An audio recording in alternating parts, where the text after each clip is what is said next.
What if I told you alien technology isn't alien anymore? Oftentimes, regular citizens spot something in the sky, or even at land or at sea, that's completely unbelievable. While some things just cannot be explained, others can be traced back to the government and just how secretive their missions have truly become.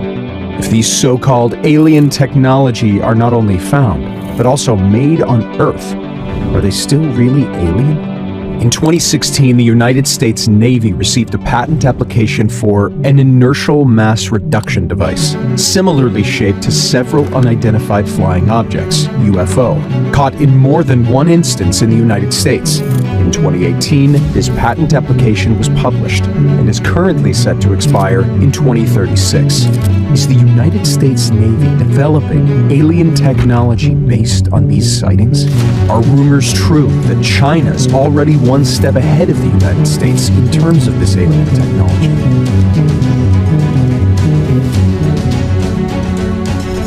In 2015, 5 United States Navy crewmen reported that they encountered unidentified objects off the east coast of the United States.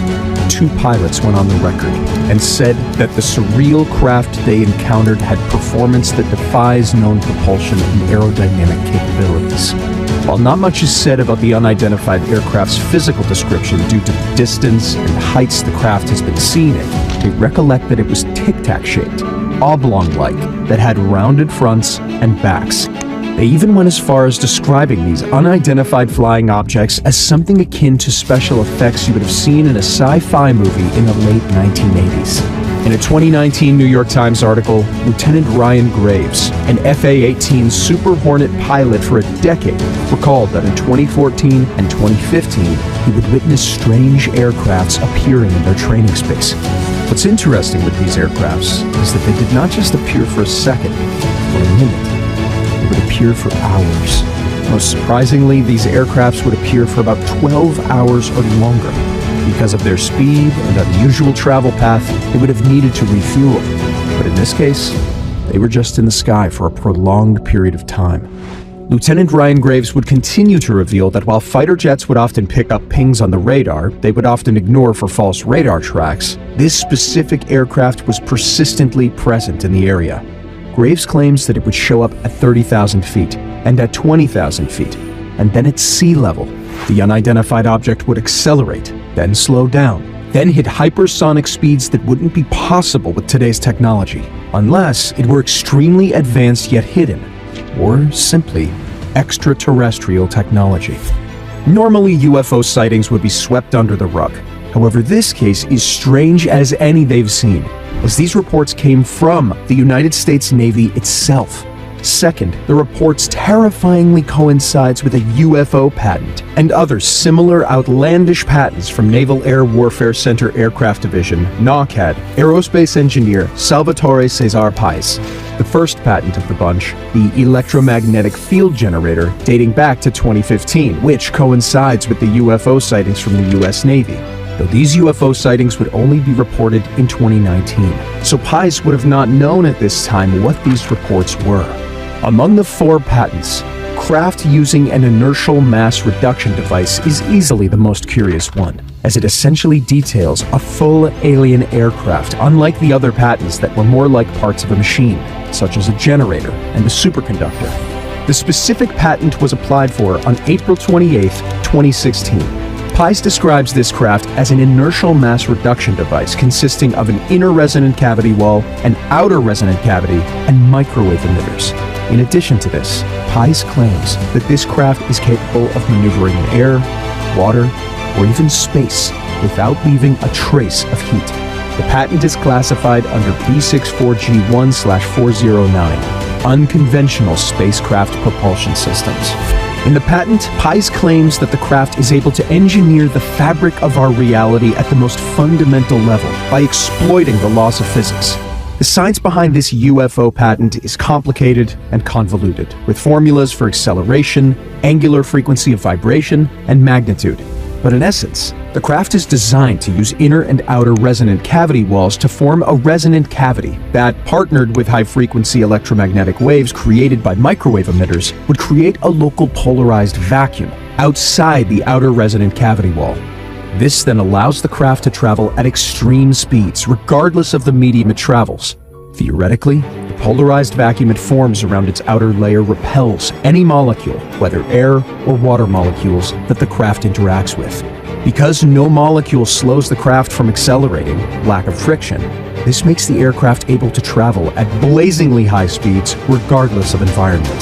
This also allows the transition from traveling underwater to traveling on air to traveling to space interchangeably incredibly easy, like those observed by the Navy guards.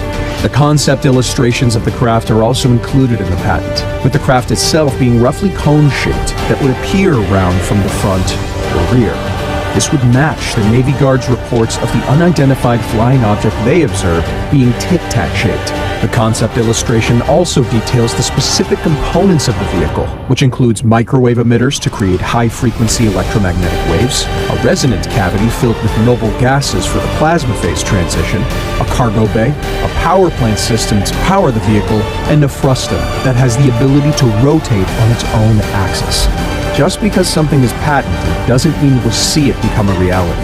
The government sees patent applications from hundreds of companies daily, and only a handful of those patents ever come to fruition. Companies tend to file patent applications in the case that they actually want to pursue an idea and claim that product legally theirs. So, they often do it in advance, often years ahead, in order to get ahead of competition. Of course, many of these patents will only remain as patents and never become actual products. And this might be the same with Pais's UFO patent. While the chances of seeing this aircraft in actual development are very slim, the fact that it belongs to the US government, specifically the US Navy, may give it a higher chance of becoming an actual product. Initially, the application was rejected by patent examiner Philip Bonzel on the grounds that there is no such thing as a repulsive EM energy field. However, Knockad's patent attorney, Mark O'Gutt, appealed the decision as he sees the possibility of the craft being actually constructed, and once done, can actually perform the functions detailed on its patent. Chief Technology Officer of the U.S. Naval Aviation Enterprise, Dr. James Sheehy, would then reconsider the decision towards the patent, and eventually would approve the patent. Sheehy also adds that China has already begun investigating this area. That's why the US should hold the patent, rather than paying royalties to use or construct this craft when it eventually becomes a possibility to do so. So what does this mean for Pais's UFO craft? In the off chance that it does get built before September 28, 2036, the US Navy will have the rights over the craft. It also protects the idea from being stolen by private companies or individuals, thanks to approval and publication of the patent. However, with the current technology we have, it's very unlikely that these situations would ever come to light, as it will most likely just sit and collect dust until we have the right technology for it. Until then, this idea will remain an idea.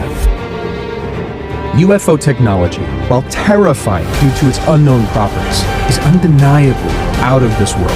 While there are multiple occurrences and evidence of UFOs that appear before us, we must also take into consideration if those vehicles are man-made, powered, and/or funded by our own government. To see alien technology is one thing, but to craft one is a whole other challenge. Pais did just that, even with limited knowledge of how the real alien technology actually works. Maybe one day, seeing tic-tac-shaped flying objects wouldn't be alien to us anymore. If the Navy or any government entity gets their patent granted, it can only mean that bigger and more important technology is coming down the road.